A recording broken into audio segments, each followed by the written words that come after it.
Srinivasa Ramanujam maths పరిజ్ఞానం ద్వారా ప్రపంచానికి అందించిన సేవలు చిరస్మరణీయమని శ్రీరామకృష్ణ సేవా సమితి ప్రెసిడెంట్ బిఎల్ గాంధీ పేర్కొన్నారు. కాకినాడ శాంతినగర్లో గల శ్రీరామకృష్ణ పబ్లిక్ స్కూల్లో శ్రీనివాస రామానుజం జన్మదిన వేడుకలు ఘనంగా నిర్వహించారు.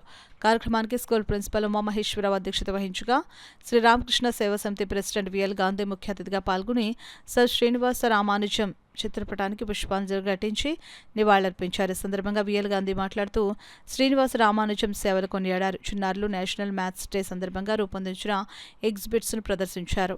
ఈ కార్యక్రమంలో school correspondent Kopparthi Subrahmanyam, maths teachers Alivelu Manga, Jayasuryakumari, Nikhila విద్యార్థులు పాల్గొన్నారు.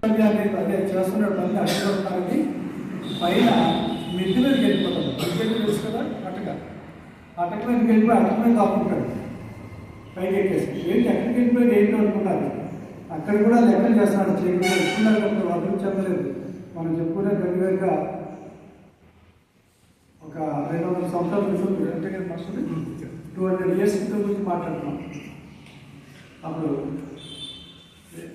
ప్రపంచంలో గణిత శాస్త్రంలో ఎంత ఘనమైనటువంటి చరిత్ర మనకు ఎవరు కూడా అందలేదు.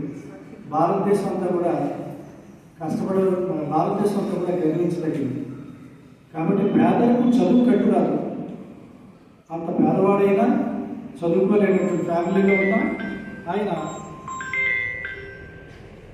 ఈ అభివృద్ధి రంగంలో మన భారతదేశానికి ఖ్యాతి గడించారు. కానీ ఆయన అతి చిన్న వయసులోనే మరణించడం కూడా జరిగింది. ఎంత ఏజా ఎవరు చెప్తారు? ఎవరు 32వ సంవత్సరంలోనే ఆయన కాలకాలం చేయడం జరిగింది. అంచేత మ్యాథమెటిషియన్ అయినటువంటి రామానుజం గారిని ఈరోజు పుట్టినరోజు కాబట్టి మనం ఆయన గురించి మనం తెలుసుకోవాలి. ఈరోజు జాతీయ గణిత దినోత్సవం సందర్భంగా అందరికీ గణిత దినోత్సవ శుభాకాంక్షలు. ఈరోజు మనం ఎందుకు చేసుకుంటున్నాం జాతీయ గణిత దినోత్సవం అనగా ఈరోజు శ్రీనివాస రామానుజం అనేటువంటి గొప్ప గణిత శాస్త్రవేత్త బర్త్డే సందర్భంగా ఈరోజు మనం గణిత దినోత్సవాన్ని జరుపుకుంటున్నాం. ఆయన ఇప్పుడు పుట్టినరోజు అయినటువంటి డిసెంబర్ 22న ఆయన 1887 సంవత్సరం డిసెంబర్ 22న తమిళనాడులో ఈ రోజులో జన్మించారు. ఆయన తల్లిదండ్రులు కుప్పస్వామి అయ్యంగార్, తల్లి కోమలి అమ్మ. ఆయన చిన్నప్పటి నుంచి కూడా గణితం అంటే చాలా ఇంట్రెస్ట్ ఎక్కువ. మిగతా సబ్జెక్టులు ఏమి అంతగా చదువుకునేవారు కాదు, కానీ మ్యాథ్స్ అంటే బాగా ఇంట్రెస్ట్ వల్ల మిగతా సబ్జెక్టులు అన్నింటి ఏం చేసేవారు, చదవడం మానేసేవారు. ఆయన 3వ తరగతి చదువుతున్నప్పుడే స్కూల్లో మాస్టర్ గారిని ఒక ప్రశ్న వేశారు.